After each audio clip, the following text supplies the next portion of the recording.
Apa kabar teman-teman Youth? Senang sekali kita bersama-sama merenungkan kembali firman Tuhan.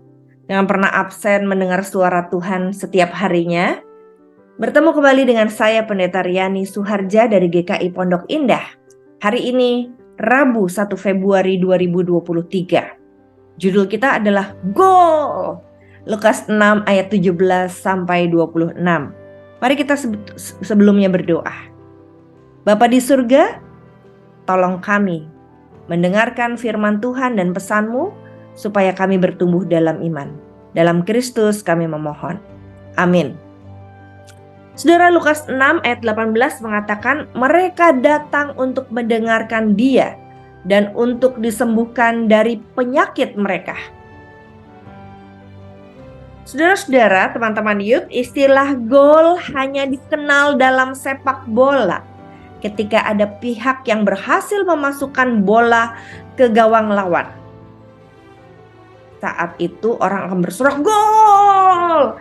Menciptakan gol adalah target utama dalam setiap tim tentunya. Istilah gol berasal dari kata goal dalam bahasa Inggris yang berarti tujuan. Teks Alkitab kita hari ini menampilkan kisah tentang orang banyak yang datang untuk mendengarkan Yesus dan mendapat kesembuhan dari penyakit mereka. Orang banyak itu datang dari berbagai daerah, termasuk daerah yang jauh. Mereka punya tujuan atau goal yang jelas, mendengarkan Yesus dan mendapat kesembuhan. Tentu saja orang banyak itu sudah mengetahui siapa Yesus dari berbagai cerita yang tersebar pada saat itu. Yesus memberikan harapan bagi mereka yang dipinggirkan oleh para penguasa, yaitu mereka yang sakit, dirasuk roh jahat, miskin dan kelaparan, dibenci dan dikucilkan karena Yesus. Terhadap mereka ini Yesus datang dan memberikan harapan.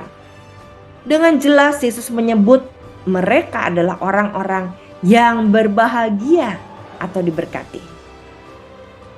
Inilah yang membuat orang banyak mau datang untuk bertemu dengan Yesus. Tujuan mereka jelas. Mendapatkan kelepasan dari belenggu yang selama ini membuat mereka tidak diperlakukan secara manusiawi. Kaum muda, Youth, mari kita periksa diri. Apakah kita punya goal atau tujuan hidup yang jelas? Betul, kita ingin punya uang, berkarir, dan sebagainya. Di saat kita beribadah, ingat, hidup ini bukan hanya fisik, materi, tetapi juga spiritual, iman. Saat kita beribadah, apakah kita tahu tujuan ibadah kita? Apakah kita tahu tujuan dari kita studi, bekerja, punya relasi, berpacaran, atau bahkan berkeluarga? Kalau sampai saat ini ada banyak hal yang kita lakukan tanpa tujuan, bukan hanya yang jelas, tetapi tujuan yang sama dengan yang Tuhan kehendaki, mari kita berubah.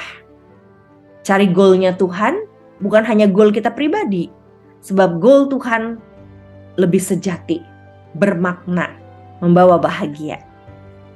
Pertanyaannya, apa yang mendorong orang banyak nih mau datang ketemu Yesus dari renungan tadi? Lalu yang kedua, kenapa dalam masa muda orang perlu punya tujuan yang jelas ya, bukan hanya sekedar makan, minum, menabung, dan hidup kecukupan. Mari kita berdoa. Bapa di surga, kami mendambakan hidup yang berbahagia, diberkati, penuh sukacita di dalam Tuhan. Itu sebabnya jangan biarkan goal hidup kami hanya kami sendiri yang menentukan.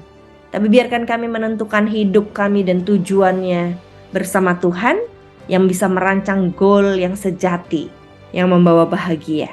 Dalam Kristus kami memohon. Amin. Selamat menemukan goalnya Tuhan bersama dengan saudara yang di dalam masa muda sedang menanti-nantikan kebahagiaan. Raihlah kebahagiaan yang sejati bersama Tuhan. Selamat berkarya.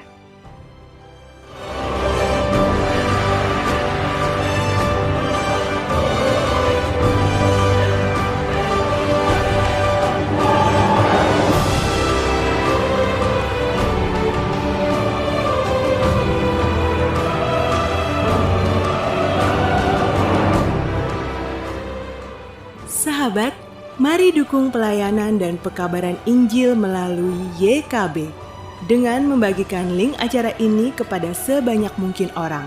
Dukungan juga dapat saudara lakukan dengan mentransfer dukungan finansial ke rekening BCA ke nomor 450 305 2990 450 305 2990 atas nama Yayasan Komunikasi Bersama.